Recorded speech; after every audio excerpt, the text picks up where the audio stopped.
Hey guys, and welcome back to our channel Tech AI. In this tutorial, we're gonna look at how to clear your thread history in Perplexity AI mobile application. Now let us begin. Do note that I have already logged into my account. In case you have not, do it right now. It's quite easy. In case you don't know how to, well, worry not. We have created a video regarding that as well. Now let's simply look at how to clear your thread history in Perplexity AI mobile application.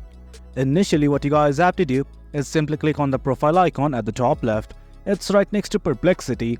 Click on it right now.